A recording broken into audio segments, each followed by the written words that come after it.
नमस्कार, मैं हूँ राजन कात्यायन और हमारे साथ जुड़ रहे हैं वरिष्ठ पत्रकार विनय गोयल जी। विनय गोयल जी, आपका स्वागत है बहुत-बहुत। आज हम अपने धन्यवाद। कार्यक्रम बातों-बातों में चर्चा करेंगे कि उत्तर प्रदेश में 2027 में चुनाव होने हैं और इसके साथ-साथ कई राज्यों में और होने हैं। लेकिन उत्तर प्रदेश एक अहम प्रदेश है। कहते हैं कि दिल्ली का रास्ता उत्तर प्रदेश से होके जाता है और इसको देखते हुए भारतीय जनता पार्टी ने कई महासचिव बदले हैं, नई कमेटी बनाई है और महाराष्ट्र से आने वाले कांबळे जी को उत्तर प्रदेश का प्रभारी बनाया है। अब वो क्या गुल खिला पाएँगे? नितिन नवीन की नई टीम क्या करेगी? उधर भारतीय जनता पार्टी ने अपनी आईटी सेल के चीफ अमित मालवीय को भी हटाया है।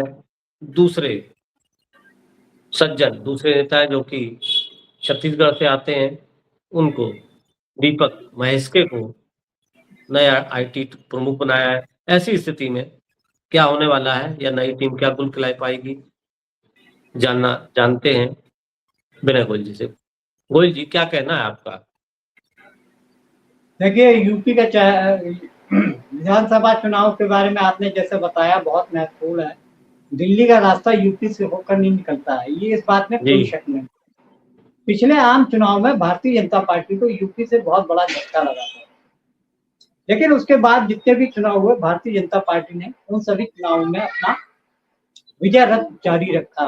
चाहे वो पश्चिम बंगाल का चुनाव हो, असम का चुनाव हो, ये दो मेन चुनाव थे जो कि उन्होंने एक जगह तो उन्होंने अपने आप को अपनी सरकार को रिपीट किया और दूसरी जगह इतिहास बनाते हुए पश्चिम बंगाल में पहली बार भारतीय जनता पार्टी की फुल फ्लेज सरकार बनी। तो इसमें केवल भाजपा का ही हाथ नहीं है। आप ये मान सकते हैं कि बहुत सारे संवैधानिक संस्थाएं भारतीय जनता पार्टी के अघोषित एनडीए का सदस्य बन चुकी है। तो चुनाव आयोग पार्टी को बाहर से सपोर्ट कर रहा है, जैसे कि एसआईआर करके उन्होंने बहुत सारे वोट काटे। और दूसरी चीज, एसआईआर के जरिए एक नई चीज जो पश्चिम बंगाल में लागू हुई वो था लॉजिकल इनडिस्क्रिपेंसी, जिसके तहत बहुत सारे लोग वोट देने से वंचित रहे। तो भारतीय जनता पार्टी के तो होश सातवें आसमान पे हैं ही, लेकिन पिछले 2-3 महीने का अगर आप सर्वे कर लीजिए या आकलन करिए तो भारतीय जनता पार्टी मई से लेकर अब तक कई मोर्चों पर विफल दिखाई दी है। मई में सीजीआई युवाओं के बारे में एक विवादित टिप्पणी करते हैं, उसका जो परिणाम होता है वो कॉकरोच जनता पार्टी को बन के सबके सामने आता है। आज वही कॉकरोच जनता पार्टी भारतीय जनता पार्टी और एनडीए और खास तौर से पीएम मोदी और शाह के लिए एक समस्या बन चुके हैं, रातों की नींद उड़ चुकी है। तो ऐसे में और मई में ही एक कांड हुआ जिसको अयोध्या राम मंदिर के बारे में लेकर जिस तरीके से करोड़ों रुपए की चोरी के मामले में खुलासा हुआ, और इससे उत्तर प्रदेश के चुनाव पर बहुत ज्यादा असर पड़ सकता है, क्योंकि धर्मावलंबी लोगों को धर्म से आगे कोई चीज दिखती नहीं है। और भारतीय जनता पार्टी और संघ के लोग जो उस ट्रस्ट में शामिल थे उन लोग की भूमिका भी संदिग्ध रही। लेकिन उत्तर प्रदेश की पुलिस या उत्तर प्रदेश के शासन या उत्तर प्रदेश के मुख्यमंत्री योगी आदित्यनाथ ने उन सभी बड़े जो अभियुक्तों को, तो अभियुक्त नहीं कहा जा सकता, आरोपी कह सकते हैं, चंपत राय हो, अनिल मिश्रा हो और गोपाल राव हो, इन सबको क्लीन चिट मिलने की पूरी व्यवस्था कर दी थी। और सुनने में आया है कि रिपोर्ट में यही आया है कि इन तीनों का कोई हाथ नहीं था। चोरी जिनने की उनके घर से माल बरामद हुआ और वो जेल में इतिश्री हो गई। तो लेकिन अब आप कहीं भी बात करेंगे तो लोगों के मन में संशय तो है ही ना। जो धर्म भीरू लोग होते हैं, जो धर्म के को सबसे सिर माथे लेते हैं, उन लोग के दिमाग में ये चीज भर गई है कि भाई कुछ तो गड़बड़ है। जिस मंदिर को लेकर भारतीय जनता पार्टी सत्ता में आई और उन्हीं के जो समर्थक हैं, उन्हीं के नेता हैं, वो इस चोरी में, इस डकैती में शामिल हैं और उन पर सरकार ने कोई एक्शन नहीं लिया। तो श्रद्धा के और आस्था के चलते ये बात यूपी के चुनाव में जनता इनको हो सकता है। वैसे ये लोग एजेंडा बदलने के में बहुत माहिर हैं कि कहीं कोई मुद्दा उठ रहा हो तो उसके मुकाबले में एक नया मुद्दा खड़ा कर देते हैं ताकि वो डाइवर्ट हो जाए।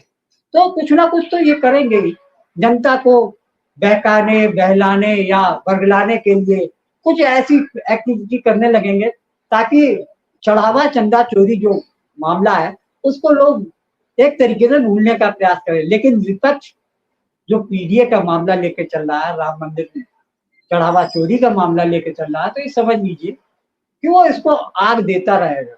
ये फायर ब्रिगेड से कितना भी उस आग को शांत करने की कोशिश करें, लेकिन जनता को ये समझ में आ गया है और पीडीए और जिस तरीके से इंडिया ब्लॉक का गठबंधन है उत्तर प्रदेश में पहले से बेहतर ही प्रदर्शन करेंगे और उत्तर प्रदेश में भारतीय जनता पार्टी की सीटें निश्चित रूप से कम होंगी और सरकार ना बनने के बहुत सारे चांसेस दिख रहे हैं। और दूसरी तरफ युवक तो बेरोजगारी, महंगाई, स्त्री सुरक्षा, जो अन्य मुद्दे हैं उनको लेकर बहुत ज्यादा परेशान दिख रहा है। उसको सिर्फ अब एक ही चीज नजर आ रही है कि भाई 12 साल तक, 10 साल तक तो हमने उत्तर प्रदेश में राम के नाम पर इनको मौका दिया और अब ये तीसरी बार के लायक नहीं है। ऐसा जनता में रुझान दिख रहा है कि परिवर्तन चाहिए। जी बिल्कुल सही आपने कहा। हम आपको बता दें उत्तर प्रदेश के हालात ये हैं कि 12 साल में विकास के नाम पर यहाँ सिर्फ आश्वासन दिया गया है या लंबी लंबी योजनाओं की भविष्यवाणी की गई है।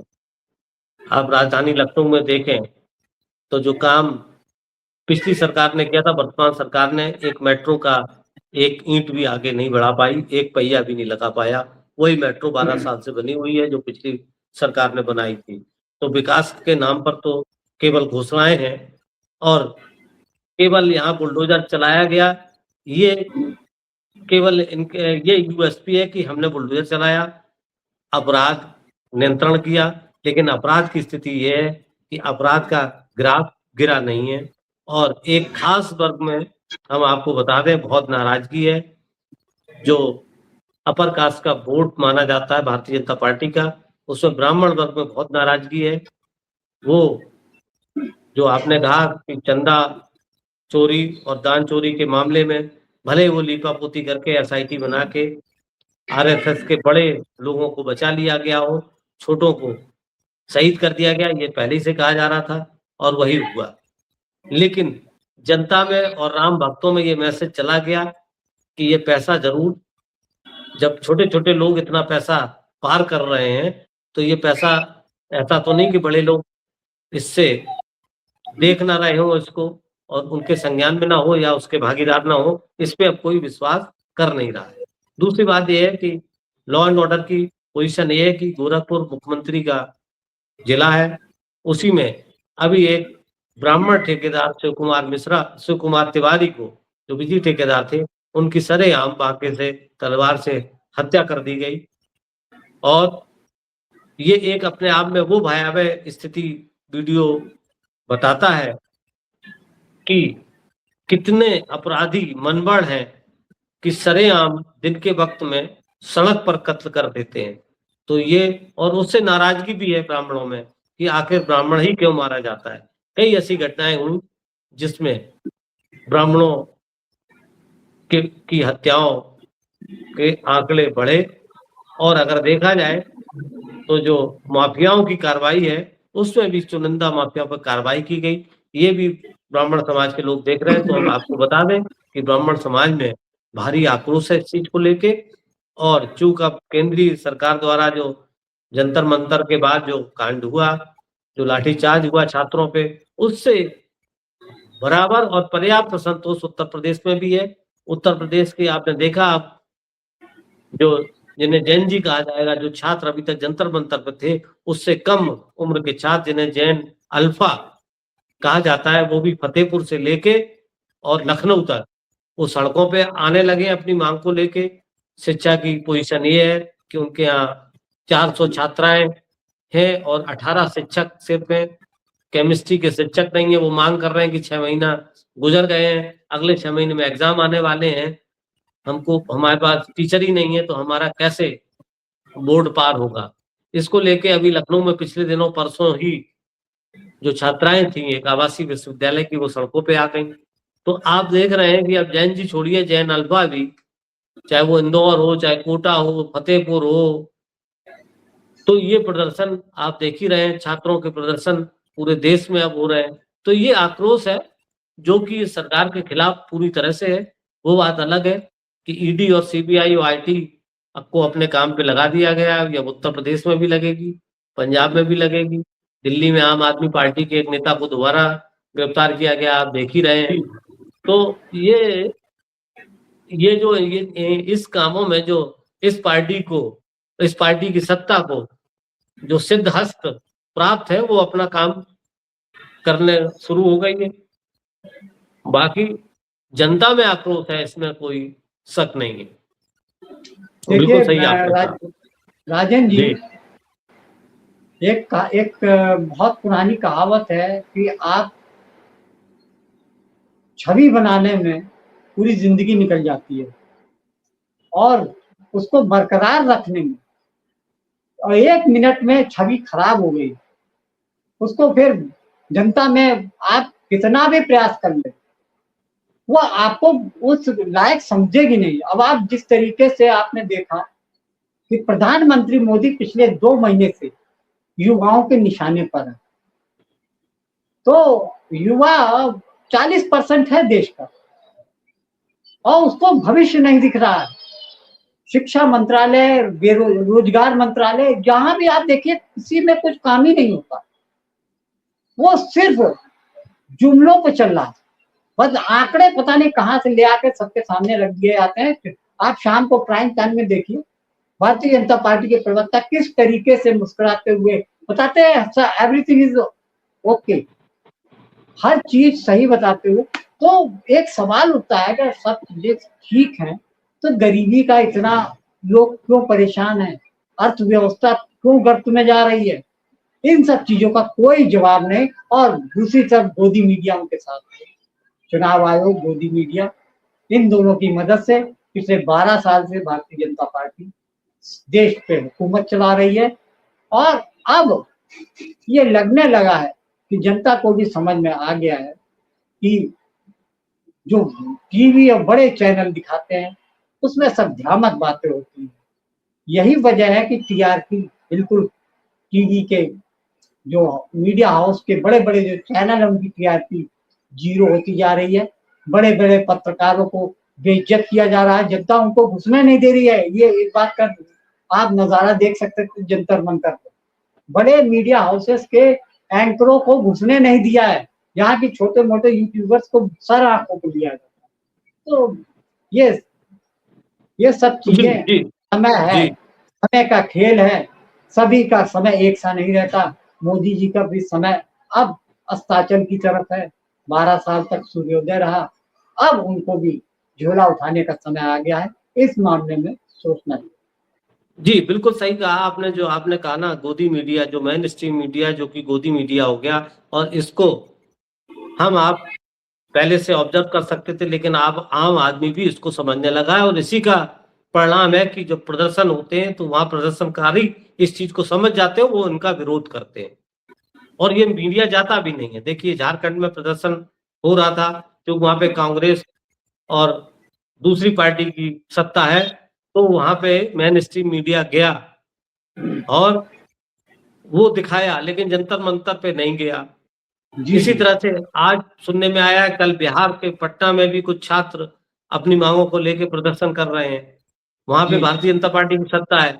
अब देखते हैं वहां जाता है तो क्या दिखाता है। तो ये पब्लिक उल्टा दिखाएंगे, वो तो उल्टा उनका दिखाना, उनको प्रोपोगंडा चलाना है, एजेंडा चलाना है कि इसमें मुसलमान थे, कि इसमें हिंदू थे, तो ये कांग्रेसी थे, आरजेडी के गुंडे थे, ये सब प्लान कर लिया गया। तो जो बिल्कुल सही आपने कहा, और जो युवा हैं, जो छात्र हैं, जिसे हम जैन जी कह रहे हैं, जैन अल्फा कह रहे हैं, ये अब देखा जाए तो ये ना उतने धर्म के प्रो हैं, ना उतने जाति के प्रो हैं, इनको अपना भविष्य दिख रहा है और इस चीज को समझ गए कि मीडिया सच दिखाता नहीं है। ये मीडिया न्यूट्रल भी है, इनका अपना मीडिया है, ये अपने सोर्सेज से देखते हैं। ये जो जिसे हम अब देखिए, हम आपको बता दें, ये चर्चा है कि 12 साल में साल का बजट उत्तर प्रदेश का मीडिया के लिए 7,000 करोड़ खर्च किया गया 8 साल में। तो आप सोचिए कि एक प्रदेश का इतना बजट है, यानी 1,000 करोड़ पर ईयर, तो सोचिए कि केंद्र का कितना बजट होगा। तो ये जो केवल मीडिया के द्वारा बनाई गई छवि कब तक काम आएगी, अगर धरातल पर कोई काम नहीं होगा, महंगाई जाएगी नहीं, शिक्षा का स्तर बढ़ेगा नहीं, स्कूल सही होंगे नहीं, टीचर पर्याप्त होंगे नहीं, और केवल क्राइम कह देने भर से, आंकड़े पेश कर देने से होगा नहीं। जमीन पे तो क्राइम हो ही रहा है, बुलडोजर हर जगह तो चल नहीं जाता है। तो इस स्थिति को देखते हुए बेरोजगारी की स्थिति आप देख ही रहे हैं। केवल एक सेक्टर काम करता था, आईटी सेक्टर, वो भी अब 2 साल से 3 साल से वो भी, वहां भी सैचुरेशन हो गया है, और वो भी अब हाँफने लगा है। आप ये कह दिए, वो भी जवाब देने लगा है। तो आखिर रोजगार कहाँ से आएगा? इंफ्रास्ट्रक्चर डेवलप नहीं हो रहा, मैन्युफैक्चरिंग हो नहीं रही। तो सब चीजें तो बाहर से आ रही हैं। ये नीतियां हैं सरकार की, जो अर्थ नीति है, व्यापारिक नीति है, देश की नीति पे आप देख ही रहे कि आपके साथ विफलता के अलावा आपके पास और है क्या, आपको पूछ कौन रहा है। तो ये सारी चीजें केवल आप मीडिया के माध्यम से हवा हवाई कब तक बनाते रहेंगे साहब?